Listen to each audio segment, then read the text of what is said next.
O Expressão Nacional está de volta e você ainda pode participar do debate. Envie e-mail para o expressãonacional@câmara.gov.br, ligue para o 0800 619 619 ou tweet, é www.twitter.com/xnacional. Eu vou para o economista Célio. Tem uma pergunta aqui de Belém do Pará, do Ney Miller, um tuiteiro. Gostaria de saber se hoje fossem repassados 2 bi sem a separação, se com a divisão esses 2 bi vão se tornar 6 bi, como afirmam os separatistas. É o argumento da separação e da multiplicação dos pães. Olha, acredito que não esteja bem colocado, que ele deva estar se referindo ao Fundo de Participação dos Estados. O fato é que, em 2010, o governo do Pará recebeu 2 bilhões e 900 para cuidar de 7 milhões e meio de pessoas e de todo o território. Com a criação dos 2 estados, do Carajás e Tapajós, Tapajós vai ter direito a 2 bilhões e 200 de FPE, Carajás 1 bilhão e 100, o que daria com mais 2 bilhões e 600 do Pará, porque vai reduzir em 300 milhões, ele sairia de 2 bilhões e 900 hoje para 5 bilhões e 900 para cuidar da mesma população, do mesmo território. Então, efetivamente, transfere riqueza para a região, porque esse FPE é uma transferência de recursos do governo federal para os estados, ou seja, cada estado tem direito a uma cota parte do Fundo de Participação dos Estados, de modo que Carajás e Tapajós também teriam direito, assim como Tocantins teve, como Mato Grosso do Sul teve.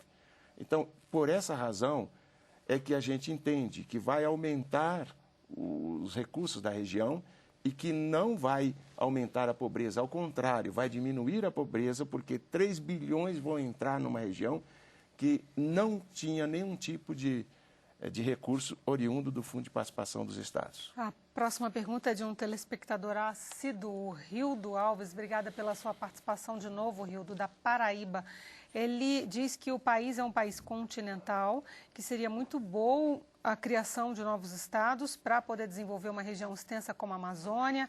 Cita o exemplo dos Estados Unidos, que possui um território quase equivalente ao do Brasil e existem 50 estados. 51, né, que é os 50 mais o DF lá nos Estados Unidos. E outro argumento contra, que é sobre a divisão do estado do Pará, que é sobre a criação, pelo que eu entendi aqui, de políticos. Ele deve estar se referindo, então, ao aumento de representantes, tanto os eleitos, não é, dos novos estados, como Câmara Federal e mais representantes no Senado. De Hortolândia, ele não menciona o nome dele, do estado de São Paulo. Ele diz que é contra e que quem vai acabar pagando a conta mesmo é o povão. Aí eu quero a manifestação dos deputados. Não, naturalmente que todo investimento público o povo paga. Agora, o que interessa para o povo é se o investimento público é bem feito. Então, hoje tem esse argumento de que vai aumentar os políticos. Ora, aumentar a representação política na região amazônica, que tem territorialmente 50% do território nacional, não é nenhum bicho de sete cabeças. Vai ter mais deputados, vai ter mais senadores, mas tem mais juízes, mais promotores, mais advogados, mais procuradores, mais funcionários públicos também. A criação de Estado gera emprego na máquina pública. E quantos jovens estão estudando e se preparando para disputar um emprego de advogado, de procurador, de defensor público? Nós temos muitos municípios no Pará que não tem delegado, que não tem defensor, que não tem juiz. Então, se a gente for por esse debate, né, de gastar mais com funcionalismo, também aqui no Congresso Nacional nós não podemos aprovar concurso público no Brasil, porque está gastando mais dinheiro. Então, eu acho que ter mais recursos, ter mais profissionais, ter mais políticos, né, para ajudar a desenvolver, para ajudar o povo, é interessante sim. Agora, vamos separar o joio do trigo. Esse é um outro debate que o eleitor fará no processo eleitoral. Deputado Alon. O que eu entendo é que você vai ter novos cargos, novos investimentos e temos que avaliar o retorno que isso vai trazer à população. Evidentemente que quem está na região sudeste, como ele lá em São Paulo e tudo, que tem uma qualidade de vida muito superior àqueles que moram na região norte, que moram na Amazônia. E nós somos brasileiros e somos todos iguais. Não é justo que um possa ter toda a qualidade de vida necessária. Escolas de boa qualidade, estradas, serviços de saúde, justiça presente, né? E o outro, que é brasileiro do mesmo jeito, é obrigado a viver no meio da mata, com os filhos estudando com lamparina, com querosene, e dizer que é injusto eu fazer investimento nessa região e criar cargos públicos que vão levar melhoria àquela população. Eu acho que aí é uma questão já até de brasilidade, né? Eu creio que isso é o menor problema que nós teríamos na criação do Estado. Sobre a divisão também, o Oswaldo Magalhães Pontes, que é de Fortaleza, pergunta ao estudioso da Universidade do Pará, Gilberto, por que as pessoas de Belém são contra? Bem, eu acho que a questão não é que se trata das pessoas de Belém, não é? É bom lembrar que o Pará remanescente, digamos que a divisão foi efetivada, ele corresponde não só à capital, mas corresponde também à região do Nordeste paraense, não é? E a Ilha do Marajó, o arquipélago Marajoara. Só o arquipélago Marajoara, em termos de dimensões territoriais, ele corresponde a quase o estado, 2 vezes o estado do Sergipe, não é? Então não se trata, por exemplo, de uma posição das pessoas de Belém, não é? E é preciso também entender o seguinte, que acho que o deputado Zé Geraldo bem mencionou, não é? A criação de novos estados não é algo que, inicialmente, é induzido pela população, não é? Então, normalmente, a história demonstra isso não é uma questão de demérito algum, mas nós sabemos que, por exemplo, os estados no Brasil, em muito, foram criados através de articulações políticas, não é? E aí, justamente, nós temos a projeção territorial dessas articulações políticas. No nosso caso, e aí eu diria não só no nosso caso do Pará, mas da Amazônia, especificamente, que a gente tem mais relação e proximidade, eu lembro que, por exemplo, o Amapá foi uma projeção do Estado Nacional, não é? Através da criação de territórios federais. Assim foi também Roraima, assim foi Rondônia, diferente do Acre, que foi a própria expansão da sociedade brasileira, não é? E aí eu tenho como diferença o próprio Pará e o caso, por exemplo, do Amazonas, não é? Que também tem outras formas, por exemplo, de avanço. Mas é preciso destacar o fato de que a criação desses estados também demonstram tanto quanto a projeção de interesses que muitas vezes se chocam com os interesses da coletividade. Agora, o deputado mencionou, só para concluir, a questão, por exemplo, dos investimentos públicos, não é? Dos serviços públicos. Isso é necessário. Aliás, por exemplo, se criou no país mais de 1.000 municípios. Muitos desses municípios foram criados por critérios que não levaram em consideração a boa distribuição, por exemplo, dos serviços públicos. E muitos estão sendo revistos, discutidos, debatidos, não é? Então, penso que a tese da divisão em si não é um problema, não é? O problema, muitas vezes, é quando se projeta sobre determinados espaços, não é? Uma divisão que, às vezes, não dá conta, digamos assim, da perspectiva futura das unidades que fazem parte desse contexto. Tem um telespectador aqui da Bahia, ele também não se identifica, diz que é de Araquara e pergunta, caso haja a divisão, como barrar o desejo de outros estados também se emanciparem, outras regiões dentro de estados pouco desenvolvidos, e ele cita o próprio estado dele, a Bahia. Eu tenho uma avaliação de que nós não estamos vivendo um momento fácil para criar novos estados, mesmo lá no Pará. Por quê? Dificilmente uma região do Piauí, o interior do Piauí, vai criar um estado se a maioria da população está na capital. Como eu disse antes, só cria se tiver acordo político. Se for para o plebiscito, não cria. O interior do Maranhão não cria.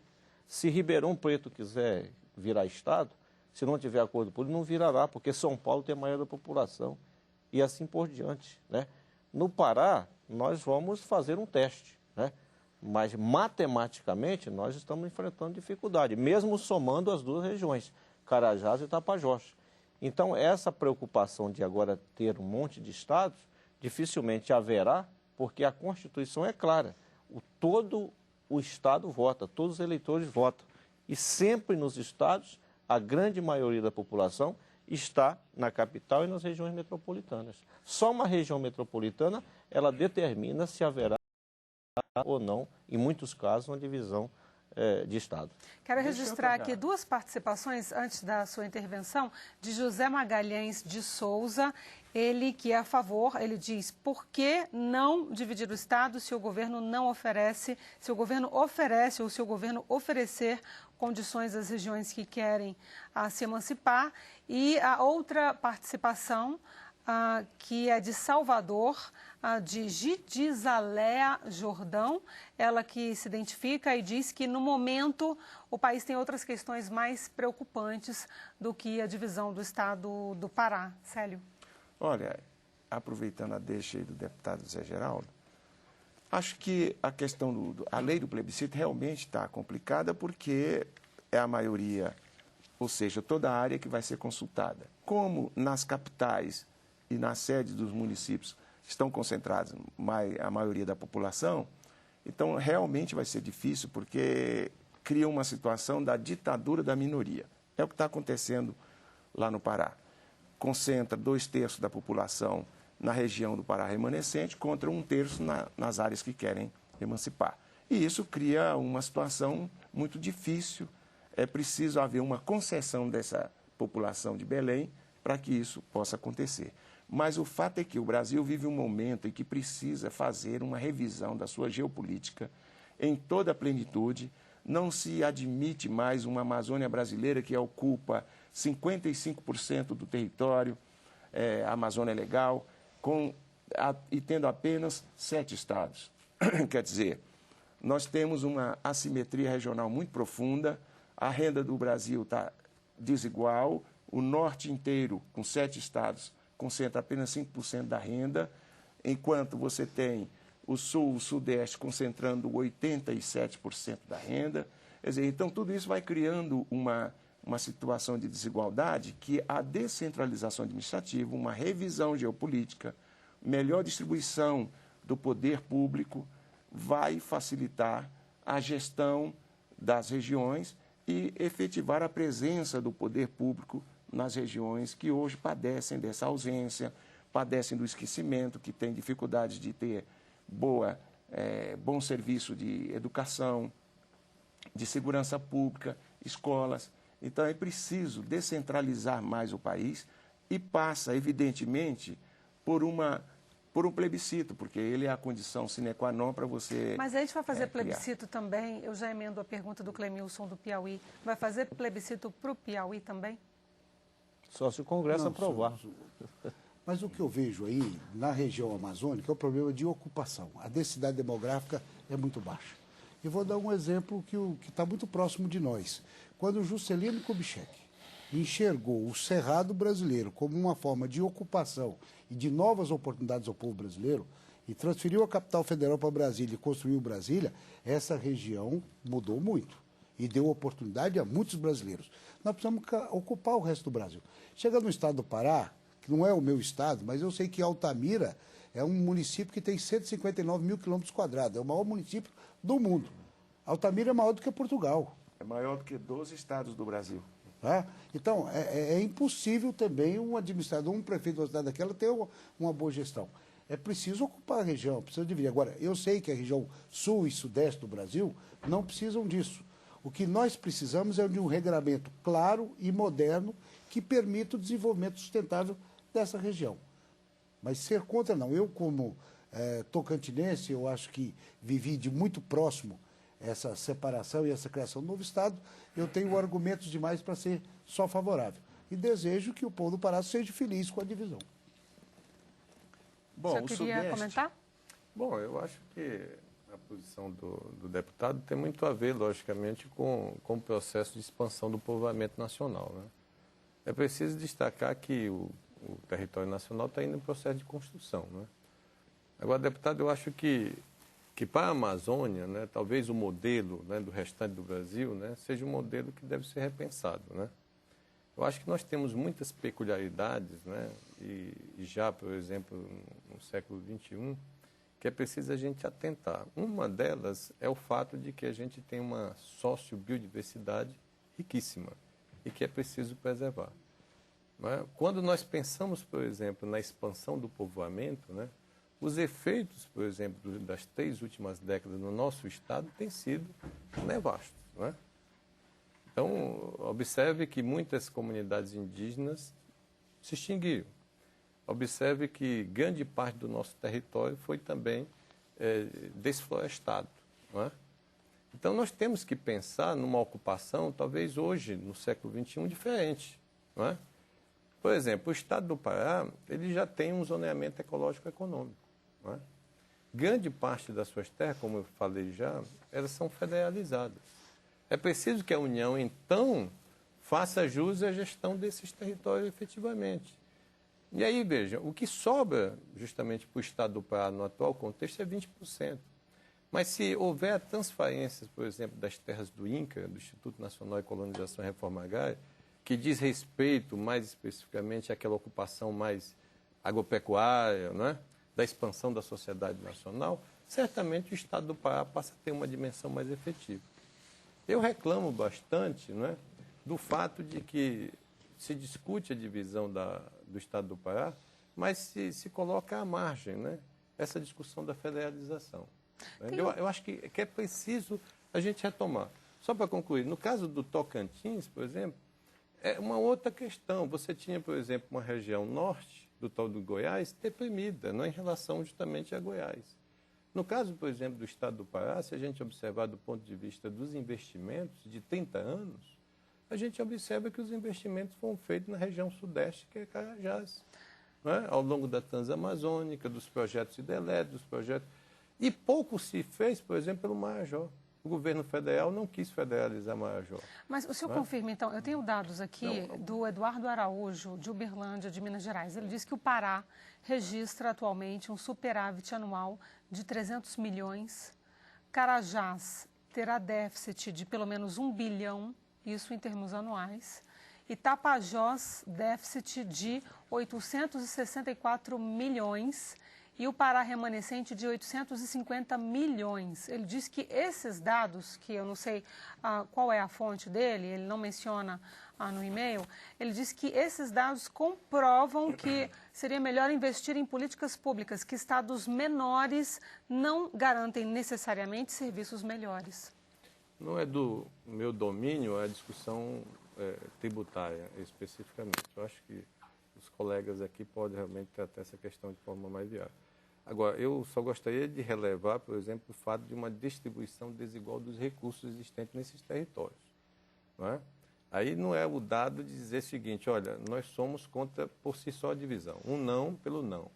Na verdade, se trata, logicamente, de uma projeção que tornou o estado do Pará o estado remanescente em poucas condições de futuro do ponto de vista de recursos naturais. O deputado paraense se arrisca a responder essa pergunta? pergunta? A questão tributária, eu acho que os colegas poderão colocar. Não, veja bem, nós não estamos pensando em criar um Estado e achando que o Estado vai ficar com aquela economia. Por exemplo, o oeste do Pará estão previstas várias hidrelétricas. Uma das maiores do mundo vai estar em Altamira, depois uma no Tapajós. Isso tudo vai gerar renda. Se hoje a região é deficitária, daqui 10, 15, 20 anos, ela não será mais deficitária. Eu já participei da criação de municípios, né? Há 25, 30 anos atrás no Pará, que eram uma vila. E hoje ele está maior do que alguns municípios criados há 100 anos lá no Pará. Município que eu ajudei a criar. Então, a economia ela é dinâmica. Foi mais ou menos o que o deputado César Alum falou aqui sobre o investimento para construir estradas estaduais. Quer dizer, existe um período um período longo de investimento até que possa haver o retorno, não é? E você tem a carência, né? Todo o financiamento você tem um período de carência que é justamente para a economia se organizar. E aqui para nós, como eu disse antes, o que está salvando a região amazônica não é só a Amazônia e o Nordeste. O Nordeste se revitalizou nos últimos 8 anos, a partir do governo Lula, que era uma pobreza sem fim. Hoje você tem energia em tudo quanto é lugar, até na Amazônia. Daqui 4, 5 anos, você tem energia em tudo quanto é comunidade no meio da floresta. Então, nós estamos vivendo um momento de uma economia crescente. Daqui uns dias vai chegar recursos do pré-sal em todos os municípios da Amazônia, em todos os estados da Amazônia. Então, nós estamos partindo daqui para frente, né? Naturalmente que é uma situação realmente polêmica. Toda vez que você fala em repartir, em dividir, ninguém quer fazer isso. Quando é que uma pessoa que tem muita terra, mesmo que ele não precise dessa terra, mas ele não quer dar nada para ninguém. Isso é uma disputa altamente política. Eu tenho dito isso e sempre alertei, né? Olha, momento conjuntural não é fácil para criar 2 estados no Pará, pela conformação. Eu vou dar uma resumida brutal nas perguntas. Nós recebemos muitos comentários aqui. Tem 3 comentários de São Paulo, da Bahia e do Mato Grosso, dizendo que é perda de tempo porque a União vai gastar com novos deputados, senadores, governadores, entre outros, e que todo esse dinheiro deveria ser investido em mudanças e melhorias para a população no geral, para a população brasileira no geral. Há inclusive preocupações curiosas sobre a atualização dos livros de geografia.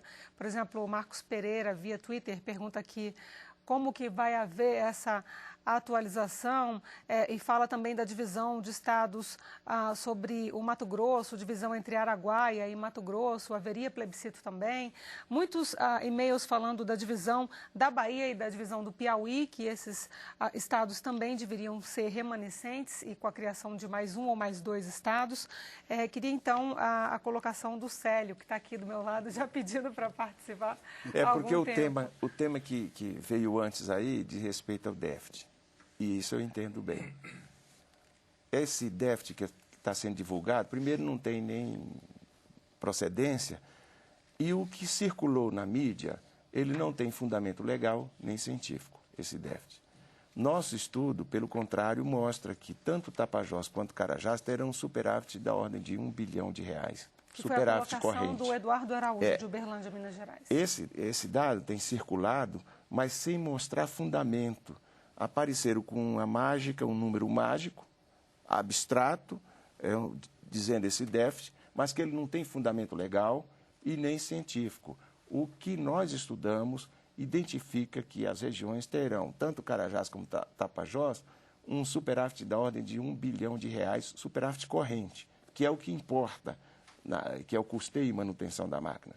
Então, terá um orçamento da ordem de 5 bilhões e 800, mas o superávit corrente que importa será da ordem de R$1 bilhão.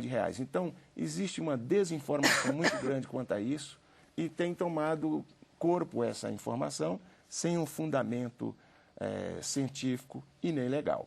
A gente já está no finalzinho do programa. Eu queria um instituto de pesquisa dentro de cada um de vocês aqui. O que vocês antecipam para dia 11 de dezembro, começando pelo deputado paraense? Olha, eu vou ser muito sincero, naturalmente que é um momento de campanha, né? Mas eu avalio que nós vamos ter uma abstenção muito grande no Pará, porque é uma eleição, né, que é trabalhada diferente das outras. Nós vamos ter uma margem, né, ainda de não nas 2 regiões. Inclusive é uma eleição como qualquer outra. E nós temos, como eu te disse... Precisa justificar se não votar, é obrigatório. É obrigatório, né? Mas o eleitor prefere ir lá justificar pagar R$2, R$3 do que andar 100 quilômetros em cima de um carro para ir votar, passar o dia inteiro, que é a realidade de muitas regiões do Pará, né? E, como eu te disse, nós temos mais de 1 milhão de eleitores no Pará, né? Contra as 2 regiões, que mesmo unificada tem essa perca matemática. Então, eu considero essa disputa uma disputa matemática, polarizou sim ou não, né? Não houve nenhuma concessão. Mesmo o Tapajós, né? O Célio sabe que tem uma tendência, você sabe que no Pará tem uma tendência de muitos a ser contra Carajás e ser a favor o Tapajós. Mas não é suficiente, na minha avaliação, para ganhar. Polarizou e se o eleitor não processar na cabeça dele no domingo, né, porque o eleitor pode fazer isso, você viu o que aconteceu com o plebiscito do desarmamento. Quando se esperava que o povo brasileiro, na maioria, votar pelo desarmamento, o povo votou pelo armamento, continuar armado. Então, ninguém sabe o que vai acontecer realmente no domingo. As campanhas estão acontecendo, né? Infelizmente, foi um tempo curto. Eu acho que é ruim apenas um mês de campanha em rádio e televisão para um tema complexo como esse, que pela primeira vez no Brasil se divide um Estado, né, com a participação do povo. Agora, deputado Zé Geraldo e deputado César Aluno, se disser sim, vem para cá, para o Congresso Nacional. Se disser não, a questão está enterrada. Exatamente. Mas eu creio que esse processo vai continuar. Né? O desejo de separação é grande e continua. O Tocantins, por exemplo, teve 2 vezes a aprovação e teve 2 vetos presidenciais. Nós continuamos a batalha até que nós conseguimos na Constituinte de 88. Então, eu acho que essa luta vai continuar.